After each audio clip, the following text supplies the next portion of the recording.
In this video, we're going to start configuring the interfaces on our firewall based on the network diagram. We will first begin with the LAN facing interface, which is plugged into our internal network with our connected users and computers. Now this firewall will be plugged into our core switch, which is a Cisco Catalyst 3750 series switch. Now based on the diagram, the LAN interface will be plugging into port 13, and here is how that interface is configured. Let's bring up our console to our core switch. And this is that interface that our firewall will eventually plug into. So let's configure the interface on our core switch. Let's go to that interface. We will first enable this to be a layer 3 port that will be connected up to our firewall. Next, we will configure the IP and subnet that will be shared between the two devices to communicate for routing.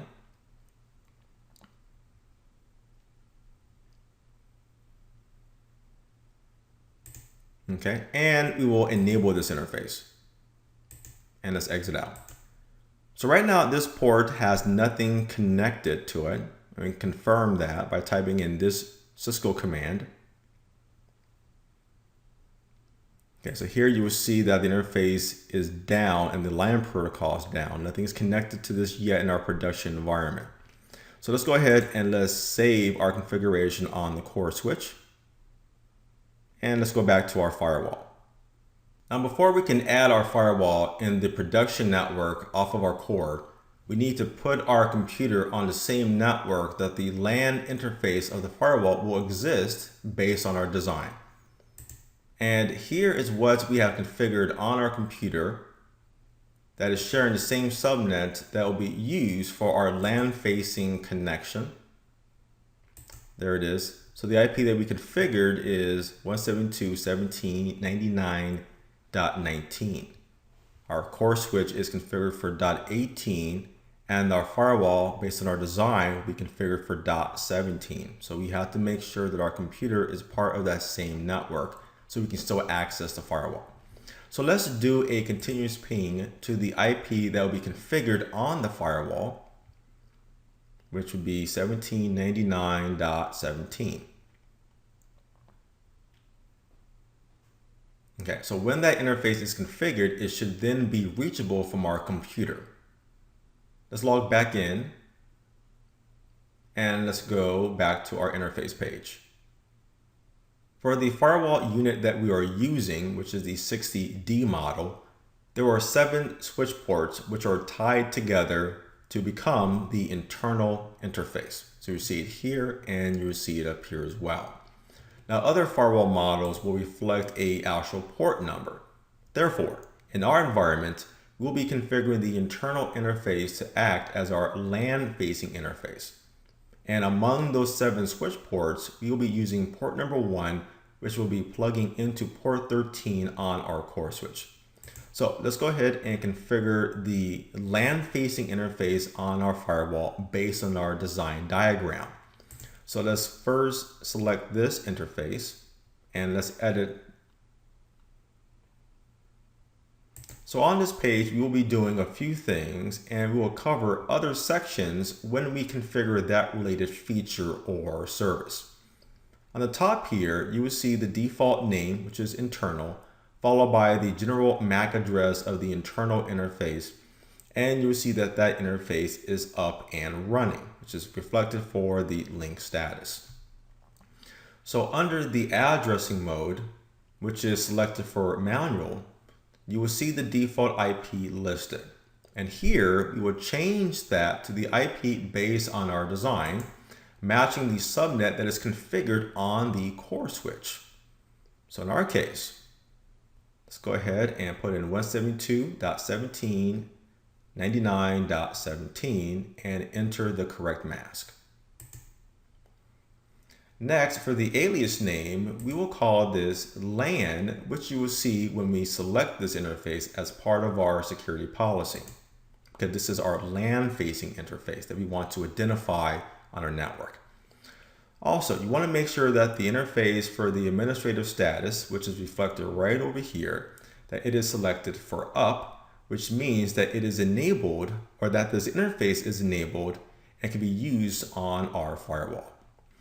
When we are done with what is needed for now, we will click on OK to apply changes.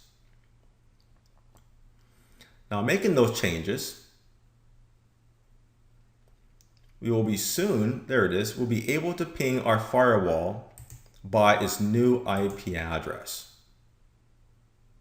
Let's access the firewall again using the new LAN IP address, which is 172.17.99.17. We're connected. Let's make an exception here. And let's log in. Okay, now we're logged in, and let's go to the interface page. And there you can see the new address listed for the LAN interface. Before we plug our firewall into the production network based on the design diagram, we need to add a static route that points to our administrative network that can allow us to access the firewall again. Now, this may not be a step that is required for your environment, but to add static routes, we need to go to routing, which is here under the network section. And let's click on create new. For any static route that you add, you need to specify two main components. One is the destination network that you want to reach, and the second component is the next hop address for how the firewall would know how to reach that network. So here, we'll first enter the destination network of our administrative network, which is 10.67, followed by the correct mask. For the device, we will select the LAN facing interface. And the next hop will be our core switch, which is connected to our administrative network. And this will be 99.18. And that is all that we need to do. So let's add our static route.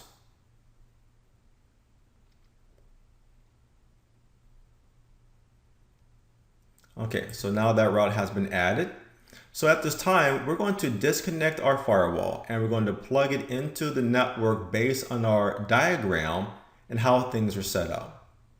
Our firewall has been plugged into our production network and we are able to reach our firewall from our computer in the administrative network. Fantastic. So let's go ahead and let's log into our firewall. And let's go back to the interface page. Okay, and there you will see our interfaces are up and running based on our design. So what's important based on our design is that we have our LAN facing interface, which is connected to port 1 and connected to port 13 on our core switch. And we have our WAN interface, which is connected to the ISP.